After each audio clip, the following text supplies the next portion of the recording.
Welcome to part 2 of this week's Shabbat service for Waymaker Messianic Jewish and Christian Center USA.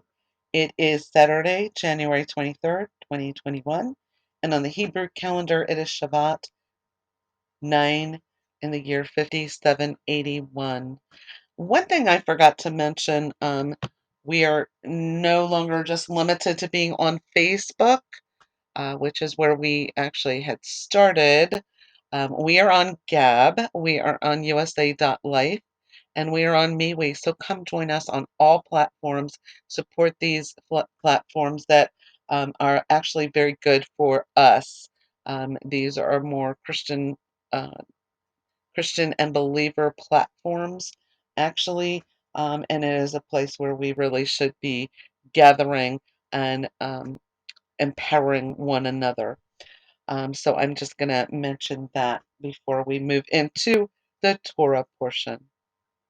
And this week's Torah portion, we are going to be reading from Exodus chapter 10, verses 1, all the way to chapter 13, verse 16. It is the section known as Parashat Bo, B-O, and simply translated, Bo means come. So I'm going to give you a little Hebrew here. When we say Bo Yeshua come, you're saying come Jesus come. So Bo means come. So what we're getting into here in this week's Torah portion, we're continuing with where Bnei Israel, the children of Israel, were still enslaved in Egypt. And look at where we're at in our world today, how we are oppressed by by the few, and God is about to set the captives free as well. And we are going to see a kind of exodus, I think, coming up because God has a lot in store, and there's a huge harvest of souls that are going to take place in these end times. And God's move will not be stifled, no matter what little g has to say, because he is not in control. God, believe it or not, as much damage as it seems that he's been able to do, God still has him on a short leash, and he's about to see who's in control. Once again, he is a defeated foe. Once again, he will have his time, but this is not it.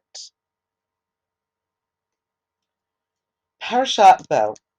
We're going to be talking about these plagues. We began talking about some of the plagues last week. There were 10 plagues that were given to Egypt. 10 plagues because God wanted to show the Egyptians who was God Almighty, not their little idols, not the other things that they worshipped, but they needed to turn to God. But in turn, he also hardened Pharaoh's heart, who was not going to relent. He only relented a little bit, when he was hurting from the plagues, and then he'd say, "Well, your God is God, and we're wrong," and blah blah blah. But immediately his heart was hardened because that's not who he was. And God knew that. God used that, and we're going to move forward with the rest of the plagues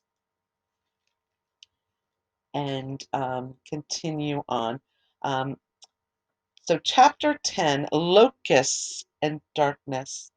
Then Adonai said to Moses, "Go to Pharaoh, because I have hardened his heart and the heart of his servants, so that I might show these my signs in their midst, and so you may tell your son and your grandchildren what I have done in Egypt, as well as my signs that I did among them, so you may know that I am Adonai."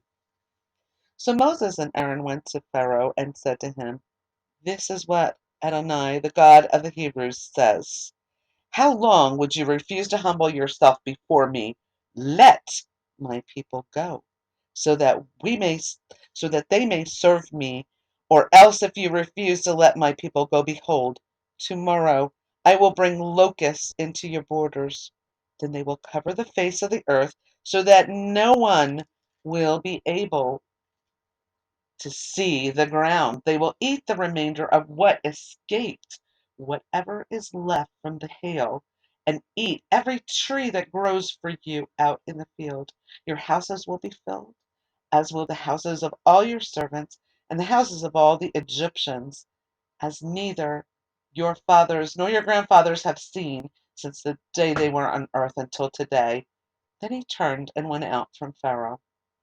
Pharaoh's servants said to him, how long will this man be a snare to us? Send the men so they may serve Adonai their God.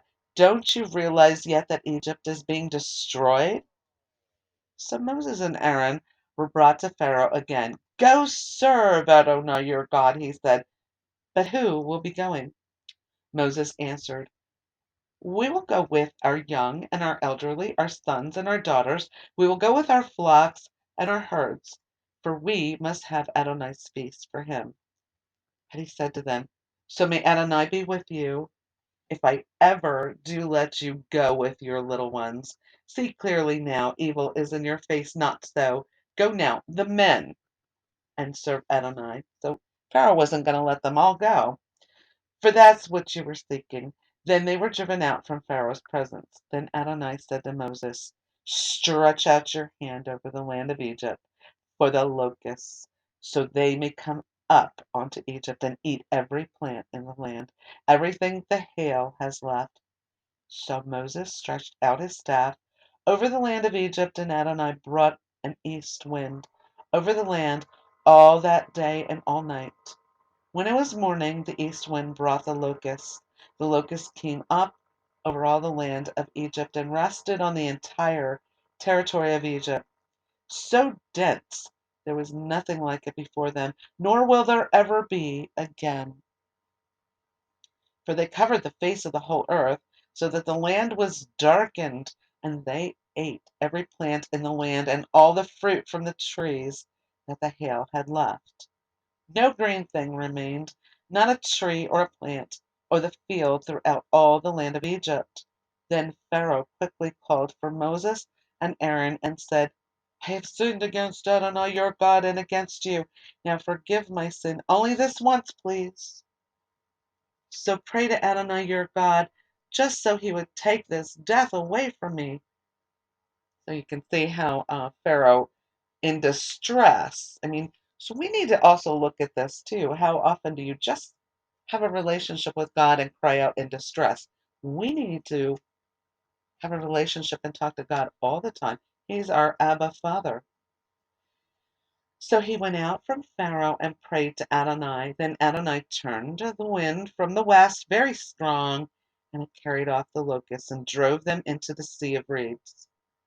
Not one locust remained in all the territory of Egypt. But Adonai hardened Pharaoh's heart, and he did not let Benaiah Israel go. Then Adonai said to Moses, stretch out your hand toward heaven, and there will be darkness over the land of Egypt, a darkness that may be felt. So Moses stretched out his hand toward heaven, and there was a thick darkness in all the land of Egypt for 3 days. They could not see one another, nor could anyone rise from his place for 3 days. Yet all Bani Israel had light within their dwellings. Pharaoh called Moses and said, go serve Adonai, only let your flocks and your herds remain. Your little ones may also go with you. But Moses said, you must also put sacrifices and burnt offerings into our hands. Then we will do it for Adonai our God. Our cattle must also go with us. Not a hoof may be left behind.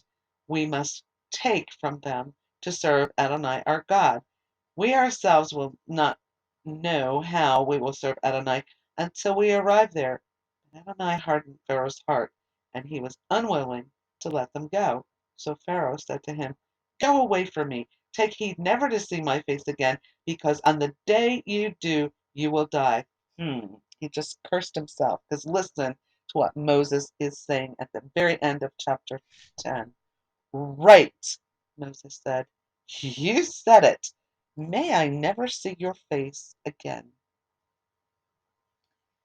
Chapter 11, Final Death, a final plague, death. Now Adonai had said to Moses, I will bring one more plague upon Pharaoh and on Egypt. After that, he will let you go from here. When he lets you go, he will surely thrust you out altogether from here. Speak now into the ears of the people, and let every man ask from his neighbor and every woman from her neighbor for articles of silver and gold. Adonai gave the people favor in the eyes of the Egyptians. Indeed, the man Moses was very great in the land of Egypt, in the eyes of Pharaoh's servants, and in the eyes of the people. So Moses said, This is what Adonai says. At around midnight, I will go out into the midst of Egypt, and all the firstborn in the land of Egypt will die, from the firstborn of Pharaoh sitting on his throne to the firstborn of the maidservant behind the mill, along with all the firstborn cattle. There will be a great cry throughout all the land of Egypt, the likes of which has never been before, nor will ever be again. But not so much as a dog will growl against any of Bnei Israel, neither man nor beast, so that you may know that Adonai makes a distinction between the Egyptians and Israel. All these servants of yours will come down to me and bow down to me, saying, Get out, you and all the people who follow you. After that I will go. Then he went out from Pharaoh hot with anger. Adonai had said to Moses, Pharaoh will not listen to you, so that my wonders may be multiplied in the land of Egypt. So Moses and Aaron did all these wonders before Pharaoh. Yet Adonai hardened Pharaoh's heart, so he did not let Bnei Israel go out of his land. And chapter 12 is the Passover lamb. Now, this, as you listen, is a type and shadow as well, because we know Yeshua is our ultimate Passover lamb. Now Adonai spoke to Moses and Aaron in the land of Egypt, saying, This month will mark the beginning of a month for you. It is to be the first month of the year for you. Now, in the biblical Hebrew calendar, that first month is not Tishri, which is the civil calendar year, but the first month of the year is actually Nisan. So that's what Adonai is talking about when he is talking about the first month. Okay. Now Adonai spoke to Moses and Aaron in the land of Egypt, saying, This month will mark the beginning of months for you. It is to be the first month of the year for you. Tell all the congregation of Israel that on the 10th day of this month each man is to take a lamb for his family, one lamb for the household. But if the household is too small for a lamb, then he and his nearest neighbor are to take one according to the number of the people. According to each person eating, you are to make your count for the lamb. Your lamb is to be without blemish, a year-old male. You may take it from the sheep or from the goats. You must watch over it until the 14th day of the same month. Then the whole assembly of the congregation of Israel is to slaughter it at twilight. They are to take the blood and put it on the two doorposts and on the crossbeam of the houses where they will eat it. They are to eat the meat that night, roasted over a fire with matzah and bitter herbs. They are to eat it. Do not eat any of it raw or boiled with water, but only roasted with fire, its head and its legs and its innards. So let nothing of it remain until the morning. Whatever remains until the morning you are to burn with fire. Also, you are to eat it this way, with your loins girded, your shoes on your feet, and your staff in your hand. You are to eat it in haste. It is Adonai's Passover. For I will go through the land of Egypt on that night and strike down every firstborn, both men and animals, and I will execute judgments against all the gods, and this is not in capitals, it's the little g gods of Egypt.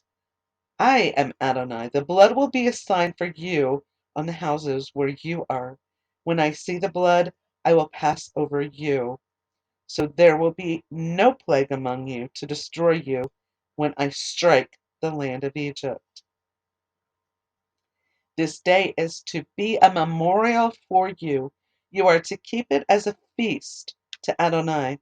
Throughout your generations, you are to keep it as an eternal ordinance. And this is for all of us to keep that are in the family of God. If you're born again and saved, this is for all of us. For 7 days you are to eat matzah, but on the first day you must remove hametz, which is leaven, which we know as yeast. You need to remove it from your houses. For whoever eats hametz from the first day until the seventh day, that soul will be cut off from Israel, because that's signifying sin. So there's a real reason for that 7 days of eating unleavened bread and not having yeast. Is to purify yourself too, to cleanse yourself. The sacrificial lamb is Yeshua for us, um, when we look at it in modern times. But there's a just to if you look medically what yeast can do in a body, to have that 7 days, and it actually does it does something as a cleansing for your body as well. So it's, when we look at it in modern day, it's pretty fascinating. Yes, I do keep the feast of Passover, unleavened bread, and first fruits. Absolutely. So during that 7 days, I do not eat anything with yeast in it. Um,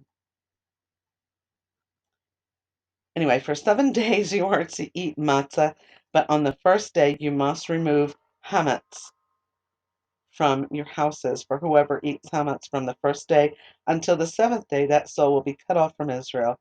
The first day is to be a holy assembly for you, as well as the seventh day. And we're talking about and that's coming up actually, the Feast of Passover. There's three, the first three feasts. So we start with Passover, and this year, actually, we start on the eve. Actually, remember, all our feasts are begin at sundown of the day, the previous day.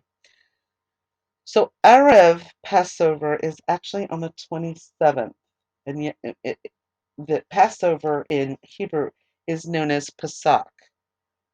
So we have that. That's on the 28th, and then right the next day, well, actually the eve of the 29th, we start the Feast of Unleavened Bread, where you're 7 days without, having leaven. And then we have the Feast of First Fruits, which is on actually April 4th. And I believe in the Gentile uh, calendar, that is Easter, and that is perfect. That is Resurrection Day. First fruits is when Yeshua took the first fruits with them, which are the souls. So when he busted out of hell and took the righteous souls with him. But anyway, it's beautifully fit together this year. Sometimes it's not, and it gets a little confusing when Passover happens after the Christian Resurrection Day. Is like, wait a minute, you have to have Passover before he resurrects. So it gets a little confusing, but anyway.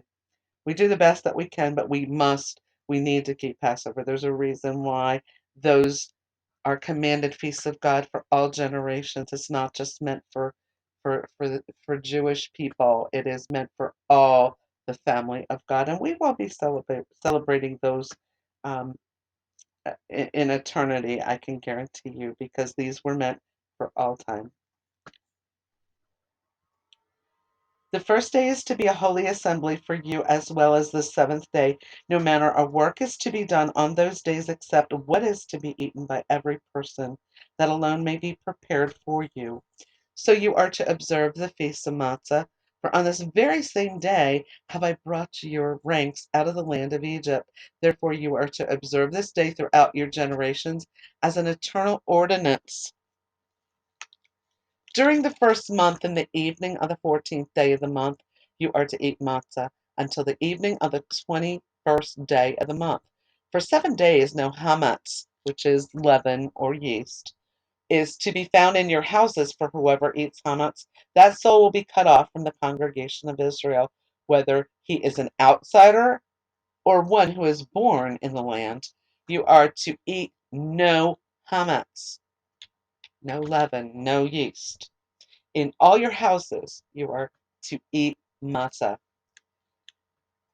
Then Moses called for all the elders of Israel and said to them, go select lambs for your families and slaughter the Passover lamb.